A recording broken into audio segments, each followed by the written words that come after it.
ناظرین السلام علیکم، آپ کی خدمت میں ایک نئی ویڈیو کے ساتھ آپ کا میزبان حاضر ہے۔ ناظرین، کولیشن گورنمنٹ چل رہی ہے اور اس گورنمنٹ کے وہ رہنما جن کو اس گورنمنٹ کا حصہ نہیں بنایا گیا وہ بڑے بڑے انکشافات کر رہے ہیں۔ آج لیگی رہنما محمد زبیر نے اپنی پارٹی نواز لیگ کو خیر باد کہہ دیا اور ساتھ میں وجہ بھی واضح کر دی۔ ناظرین، ویڈیو بڑی کمال کی ہے، ویڈیو ملاحظہ فرمائیں، پھر اس پر مکمل تفصیل آپ کے سامنے رکھتے ہیں۔ بینیفیشری تو وہ ہے نا جن کو حکومت ملی ہے جی بینیفیشری اور کون ہے یار؟ آپ جس کا میں نام نہیں لے رہا آپ بیچ میں مجھے وہاں نہ لے کے جائے نا۔ بھائی بالکل میں آپ کی بات سے ایگری کرتا ہوں، وہ رسپانسبل بھی ہیں۔ زبیر صاحب مجھے بتائیے گا کہ are you still part of P M L N, یا آپ بھی پی ایم ایل این سے سائیڈ لائن ہو گئے ہیں یا کر دیے گئے ہیں؟ مطلب میں ابھی پی ایم ایل این کا میرا خیال ہے فار آل پریکٹیکل پرپزز حصہ نہیں ہوں۔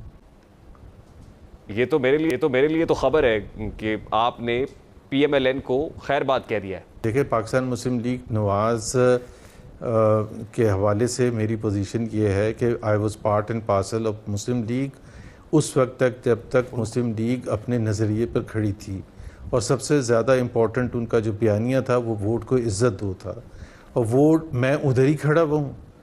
باقی آپ مسلم لیگ خود بتا دے کہ کہاں کھڑی ہے۔ کیا آج کوئی مسلم لیگ کا لیڈر جو ہے، کوئی بھی لیڈر، ووٹ کو عزت دو اس کی زبان پر بھی نہیں آتا؟ تو اگر وہاں سے اگر انہوں نے پوزیشن چینج کر لی ہے، میں تو وہیں کھڑا ہوا ہوں۔ اور پولیٹکس آف پاور کی بجائے پولیٹکس بیسڈ آن پرنسپل اگر کرنے کی بات ہوگی تو مجھے تو وہ ادھر ہی پائیں گے جہاں انہوں نے اپنا بیانیے کو چینج کیا تھا۔ تو وہ جو ایک جو narrative P M L N کا تھا، وہ آج اس کا جو اونر ہے وہ عمران خان بن کے، اور اس کی پاپولیرٹی بڑھ گئی ہے اس اونرشپ لینے سے۔ اور پی ایم ایل این نے چونکہ وہ اپنا جو پاپولر بیانیہ تھا اس کو ترک کر دیا تو اس کی پاپولیرٹی کم ہو گئی ہے۔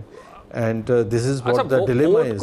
ووٹ کو عزت دو کا بیانیہ بنانے سے P M L N had to pay the penalty, and I still remember کہ جس وقت میاں صاحب نے گجرانوالہ کے اندر ایک تقریر کی تھی اور براہ راست فوج کے سپہ سالار کا نام لیا تھا، ڈی جی آئی کا نام بھی لیا تھا، تو اس وقت آپ جو ہے بعد میں ریپرزینٹ کر رہے تھے میاں صاحب کو بھی اور مریم نواز صاحبہ کو بھی بطور ترجمان۔ آپ ترجمان نواز شریف اور مریم نواز صاحبہ، اور جس وقت پروگرامز میں آتے تھے ہم آپ کو ترجمان ہی لکھا کرتے تھے۔ تو کیا پی ٹی آئی جہاں پی ایم ایل این نے اپنا بیانیہ ترک کیا، بیانیہ چھوڑا یا چینج کیا، وہیں چینج ان گارڈز بھی ہو گیا، وہیں لوگ بھی تبدیل کر دیے گئے جو پی ایم ایل این کے اب نئے بیانیے کو ریپرزینٹ کرنے کے لیے ٹی وی سکرینز پہ آتا ہے؟ دیکھیں نا، جو بیانیہ میں نے کہا نا ووٹ کو عزت دو، وہ بڑا پاورفل بیانیہ تھا۔ میاں صاحب نے اسپوکس پرسن جب مجھے بنایا تھا تو وہ اس وقت ایک اسٹیبلشمنٹ کے ساتھ ان کا جو گلے شکوے تھے، اور وہ جائز گلے شکوے تھے، اور کیونکہ ان کو ظاہر سی بات ہے ڈسکوالیفائی کروایا گیا، ان کو جیل میں ڈالا گیا، ان کو کیسز بنائے گئے۔ تو جب میاں صاحب نے یہ فیصلہ کیا کہ وہ کھل کے عوام کے سامنے جائیں گے اور عوام کے سامنے اپنا بیانیہ رکھیں گے اور گلے شکوے کریں گے ان لوگوں سے جن کو وہ سمجھتے تھے کہ وہ رسپانسبل ہے یہ بگاڑ میں، اور صرف یہ بگاڑ پی ایم ایل این کے لیے نہیں تھا، پاکستان کے لیے تھا۔ 2017 تک اگر آپ مڈل آف 2017 دیکھیں، پاکستان کی جو اکنامک ترقی تھی وہ کس سپیڈ سے چل رہی تھی۔ سو پورے پاکستان نے سفر کیا، پاور تو مل گئی ہے، there is no doubt about that۔ زبیر صاحب قطع کلامی کے لیے معذرت، کہ چوائسز دیکھیں سمبل آف ڈیفائنس تو بالکل مریم نواز شریف صاحبہ بنی ہوئی تھی، وہ مزاحمت کا استعارہ تھی، نواز شریف صاحب مزاحمت کا استعارہ تھے، لیکن ان کے جو ترجمان تھے یعنی آپ تو جل باجوہ سے جا کے ملاقاتیں بھی کرتے تھے۔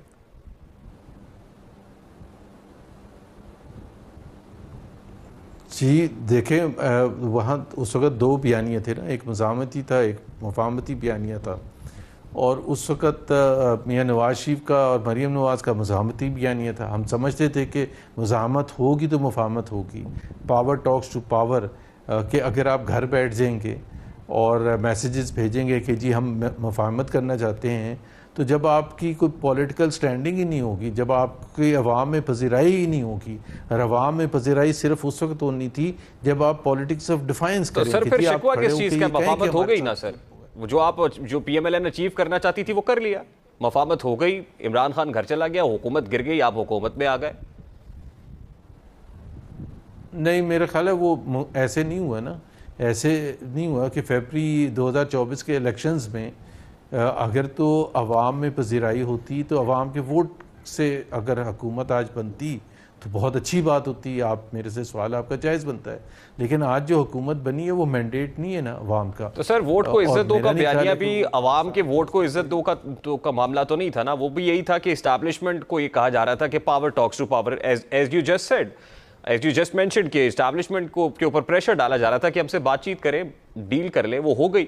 جیسے میں سمجھتا ہوں کہ 2024 کا الیکشن فری فیئر اور ٹرانسپیرنٹ نہیں تھا, for from it. And I think Pakistan کی تاریخ میں ایون بائی پاکستانی اسٹینڈرڈس بہت ہی زیادہ اس کی کریڈیبلٹی بالکل ہی خراب ہے.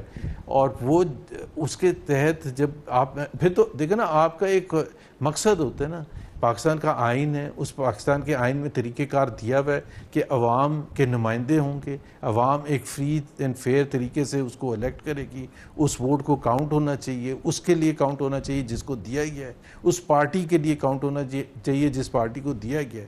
اب وہ اگر وہ نہیں ہوگا تو آپ کسی کو بھی انسٹال کر دیں, اس کے نتائج ٹھیک نہیں ہوں گے.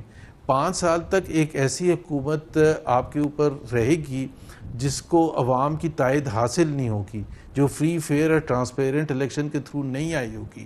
تو یہ ایک بڑا سیریس مسئلہ ہے. اگر دیکھیں نا, اگر آپ نے زبردستی کوئی چیز کروانی ہے تو پھر تو جنرل پرویز مشرف بھی آئے تھے, اور جنرل فیلڈ مارشل ایوب بھی آئے تھے, اور ضیاء الحق صاحب بھی آئے تھے, اور اس وقت تو معیشت بھی آگے گئی تھی فار واٹ ایور ریزن. تو میرا خیال ہے کہ سب سے بیسک اصول یہ ہوتا ہے کہ آئین کی حکمرانی ہونی چاہیے, آئین کی بالادستی ہونی چاہیے, اور اس میں الیکشن کمیشن کا ایک بڑا کلیئر کٹ رول دیا ہوا ہے. اس میں پاکستان کے عوام کو ایک حق دیا گیا ہے کہ جی آپ اپنی فری ول سے جس پولیٹیکل پارٹی کو دینا چاہیں گے آپ ووٹ دے سکتے ہیں, کیونکہ دس از اے پارلیمنٹری سسٹم. اب ایک پولیٹیکل پارٹی کو آپ نے وہ حق سے محروم کر دیا, وہ پولیٹیکل پارٹی کا نقصان نہیں کیا, پاکستان کے کروڑوں عوام کو ڈینائی کیا ان کا فنڈامنٹل رائٹس ہے کہ جی میں چوز کرنا چاہتا ہوں اس پولیٹیکل پارٹی, یہ تو ہے ہی نہیں. تو سر who is responsible for this? باقی ساری 180 پولیٹیکل پارٹیز ہیں, ایک نہیں ہے. سر ریسپانسبلٹی کس پہ آتی ہے؟ پہلی دفعہ 85 میں ہوا تھا پارٹی لیس الیکشن, لیکن یہ تو باقی سب کے لیے پارٹی بیسڈ الیکشن تھا اور ایک پارٹی کے لیے پارٹی لیس الیکشن تھا. تو فری اینڈ فیئر کیسے ہو سکتا تھا؟ وہ مشکلات تھیں, اور اس کے باوجود بھی جو ووٹس پڑے سب کچھ ہوا, اس کو بھی پھر ڈینائی کر دیا گیا. تو مشکلات میں تو آئے گا پاکستان. تو زبیر صاحب who is responsible for this? اس کی اونس کس کے اوپر ہے؟ یار رسپانسبلٹی تو الیکشن کمیشن آف پاکستان کی نا, اور کس کی رسپانسبلٹی ہے؟ اگر انڈیا میں آج الیکشن پر کوئی انگلی اٹھے گی تو election commission of India. Pakistan Muslim League نون کے لیے آسان تھا کہ آپ ڈینائی کر دیتے, آپ کہتے ہیں نتیجے ٹھیک نہیں ہے. نون لیگ نے تو کوئی کنسرن نہیں شو کیا اس کے اوپر اپنا. یار آپ جس کا میں نام نہیں لے رہا, آپ بیچ میں مجھے وہاں نہ لے کے جائیں نا. میں سیدھا کہہ رہا ہوں الیکشن کمیشن کی رسپانسبلٹی تھی, اب کورٹس کی رسپانسبلٹی ہے کہ جی وہ انشور کریں کہ جی فری اینڈ فیئر ہوئے تھے یا نہیں ہوئے تھے. پاکستان کا ایک طریقہ کار ہے, چیف جسٹس آف پاکستان کو بھی سمجھنا چاہیے کہ یہ جب تک آپ اس چیز کا فیصلہ نہیں کریں گے, اس کا کیسے فیصلہ کریں گے یہ میں نہیں ان کو بتا سکتا, لیکن بہت سی پٹیشنز پڑی ہوئی ہیں ان کے پاس جس میں یہ طے ہونا ہے کہ جی فری اینڈ فیئر الیکشن ہوا تھا یا نہیں ہوا تھا. اگر وہ نہیں ہوگا تو بینیفیشری تو الیکشن کمیشن آف پاکستان براہ راست نہیں ہے نا, بینیفیشری تو وہ ہے جو حکومت میں بیٹھے ہوئے ہیں. بینیفیشری تو وہ ہے نا جن کو حکومت ملی ہے. جی بینیفیشری اور کون ہے؟ جی تو سر پھر رسپانسبل تو وہ بھی ہے نا سر.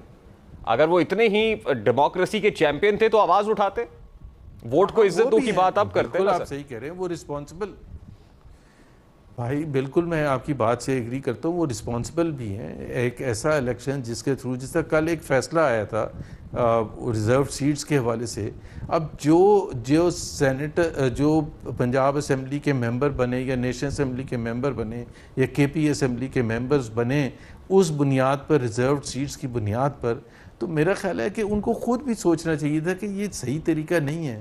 کیسے ہو سکتا ہے کہ جس کی 2/3 سے زیادہ سیٹیں ہوں کے پی اسمبلی میں, اس کی ریزرو سیٹس ایک بھی نہ ہوں, اور جس کی تقریباً 4 سیٹیں ہوں اس کے 6 ریزرو سیٹس ہوں. مطلب کوئی کامن سینس بھی کوئی چیز ہے نا. سارے تو نہیں لیگل ایکسپرٹس ہوتے, پوری دنیا اس کو لیگل کانسٹیٹیوشن کو کھول کے تو نہیں دیکھیں گی کہ کیا ہے, وہ تو صرف یہ دیکھیں گی یہ پاکستان ہے, یہاں ہمیشہ 2 نمبری ہوتی رہی ہے اور آج بھی یہی ہوئی ہے. تو بالکل جو لوگ جھنڈے والی گاڑی جن کو مل گئی ہے, یا جو بڑے خوش ہیں کہ جی ہمیں کسی نہ کسی طرح سے وہاں اس پر بٹھا دیا گیا, تو میرا خیال ہے سب کی رسپانسبلٹی بنتی ہے کہ وہ اس چیز کا ادراک کریں، اور ایک ہی طریقہ ہے اس کو ٹھیک کرنے کا، یا تو کوئی اگلے 2 مہینے میں کوئی ایسا سسٹم کریں کہ جس میں جو بھی ٹریبیونل میں پڑی ہیں لوگوں کے کنسرنز اس کو ایڈریس کیا جائے۔ ناظرین آپ نے ویڈیو ملاحظہ فرمائی ہے، ناظرین محمد زبیر نے واضح کر دیا ہے کہ میں نے اس وجہ سے اپنی پارٹی کو خیر بات کہی ہے کیونکہ ان کا بیانیہ جب تک ووٹ کو عزت دو کا تھا تب تک میں ان کے ساتھ تھا، اور جب تک یہ لوگ حق سچ پر تھے اور اس ملک کے خیر خواہ تھے تو میں ان کے ساتھ تھا۔ لیکن اس وقت جو سسٹم چل رہا ہے یا جس طرح یہ الیکشن ہوا ہے یا جو کچھ ابھی جو معاملات طے ہو رہے ہیں یا پی ٹی آئی کو مسلسل ٹارگٹ کیا جا رہا ہے، تو ان باتوں کے میں بالکل خلاف ہوں اور انہی باتوں کو لے کر میں اس پارٹی کو خیر بات کہہ رہا ہوں۔